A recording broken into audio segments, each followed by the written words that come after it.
Então isso já está, isso não é um aceno do que vai acontecer, isso já está acontecendo e agora a gente está trabalhando na interoperabilidade entre o sistema urbano e o metropolitano e com o trem. Então na semana nós assinamos um convênio com o trem em que os sistemas já estão falando entre metrô e então se o sujeito vem de Canoas, de trem e quer ir para a Zona Sul de Porto Alegre, com o mesmo bilhete ele se desloca.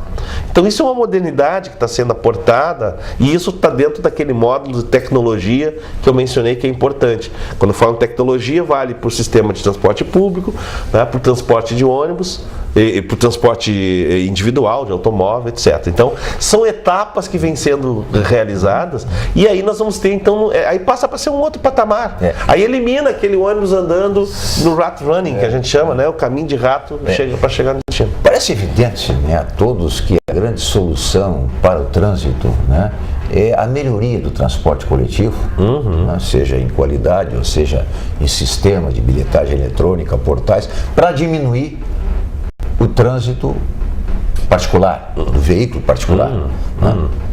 Mas não é a única solução. Nós temos aí um paradoxo, né? Quer dizer, à medida em que se festeja o aumento dos veículos, né? Isso para quem administra o trânsito deve ser ruim. Quanto maior o número de automóveis na rua, mais complicada a administração do trânsito pelo poder público. Né? Mas, por falar em modernidade, eu ouço a cada governo falar em ciclovias, falar em utilização da bicicleta. E é uma coisa extremamente moderna. Você deve conhecer aquele exemplo de Paris, né? Que integrou a bicicleta pública, né? Isso. O cidadão vai ali num determinado ponto, né? Existem bicicletas, né? Fixas ali que só se retira com cartão. E ele complementa o trânsito que ele necessita fazer pela cidade com o trem e com o ônibus, com um bilhete só. Nós estamos muito longe disso, né? Mas tá não, deixa corrigi-lo. Não. Imagina que alguém em Porto Alegre vai pegar uma bicicleta, vai até o ponto de ônibus, né? Vai usar o ônibus. Eu acho que nós estamos muito longe. Não, vou lhe dizer por quê. Nós há muitos anos, né, Porto Alegre discute essa questão de bicicleta. Só que nada foi feito até agora. Se tinha uma, duas... Se fala muito. Tinha uma ou duas pequenas ciclovias, ciclofaixas, na realidade, algumas muito ruins, diga de passagem. Do exemplo que eu dou, uma que interligava o Marinha do Brasil até o Parcão, passando pela Redenção, Parque Farroupilha, né? Que punha em risco a vida das pessoas, inclusive. Mas nós tomamos a iniciativa, não é um autoelogio, não é isso, tá? Mas nós tomamos a iniciativa de montar um plano diretor cicloviário. Nós identificamos uma rede, porque o importante é que se tenha uma rede que se permita deslocar entre diferentes pontos, né, interligando os diferentes pontos da cidade e que permita que as pessoas andem de bicicleta, não só no fim de semana, para manter a sua forma e tal, ficar bonitinho. Na realidade, a ideia é que as pessoas andem de bicicleta para ir para o trabalho, para ir para a escola, para o lazer, para os vários motivos que as pessoas saem de casa e vão para algum lugar. Então, ao identificar esta rede, nós montamos 495 quilômetros de rede, nós conseguimos identificar. E nós começamos a construir já esta rede. Obviamente, de bicicletas. Então, nós estamos agora, até o final do ano, construindo na Restinga um trecho. Tá? Nós construímos agora na Avenida Diário de Notícias, na frente do shopping center que ali tem, né, o shopping Praia de Bela, o Barra Shopping, tá? Foi construído ali 2 km de ciclovias, inclusive usando um artifício extremamente inteligente, que é o quê?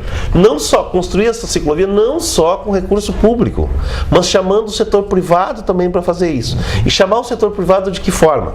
Hoje, cada grande empreendimento da cidade, ele tem que fazer algumas compensações ambientais, contrapartidas ambientais. Então, normalmente, o que o pessoal fazia? Fazia praça, plantava árvore, coisa do gênero. E nós, junto com a SMAN, a Secretaria do Meio Ambiente, conseguimos fazer uma evolução. É assim, por que não também colocar como contrapartida a execução de trechos de ciclovias desta rede que foi identificada? Então, aquele trecho de 2 km na frente do shopping center foi construído pelo shopping center. padrão altíssimo, colorido, exatamente como as ciclovias que a gente vê. E aí nem é Paris o benchmark, não, é Amsterdã, é Berlim, né? Então o que nós fizemos?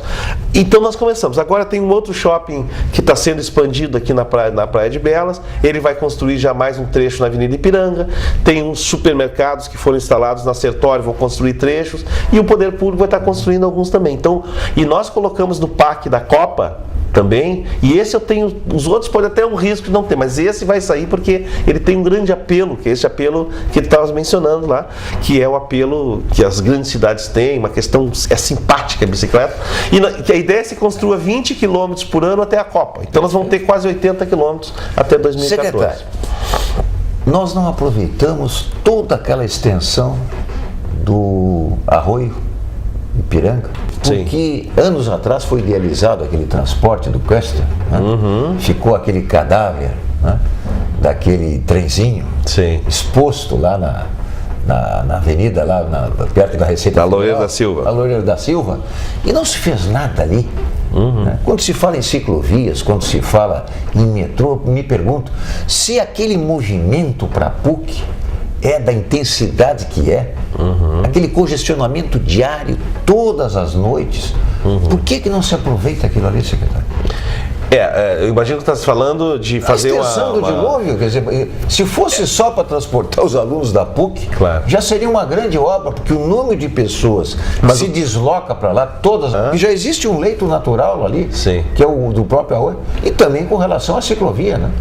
A ciclovia está prevista, né? E a nossa ideia é que até 2010 se tenha praticamente a Ipiranga toda com ciclovias, trecho sendo construído pelo setor privado e outro pelo setor público, até para ter só para complementar a informação anterior, tem um supermercado que se instalou também, é um shopping que tem na Ipiranga, e ele também já está construindo um trecho na própria Ipiranga de ciclovias. Então, nós vamos chegar provavelmente até a PUC na ciclovia, né? Esse transporte eu estou me referindo ao Quest, da marca na época, essa tecnologia foi absorvida aí no exterior, se sabe, na Indonésia, não sei.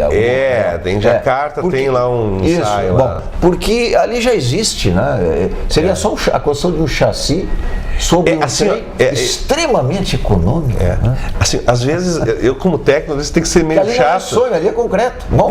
Não, às vezes, eu tenho que ser meio chato, às vezes, e tirar um pouquinho da ilusão das pessoas, né? Então, desculpe se eu tenho que fazê-lo, mas, por exemplo, hoje o grande problema do ponto de vista de transporte, para mim, eu preciso de capacidade. Então, assim, não adianta eu pendurar um trenzinho lá em cima, que é um ônibus andando penduradinho, que é um ônibus só. Eu para movimentar e substituir um grande movimento de pessoas, eu preciso de muitos ônibus, eu preciso de muita capacidade, muitos ônibus ou muitos, seja lá o veículo que for. E aí isso leva para a capacidade. O metrô, por exemplo, que é um grande trem com grande capacidade por composição, e aí a gente consegue transportar muito, né? Eu acho que essa era uma belíssima iniciativa, que talvez eu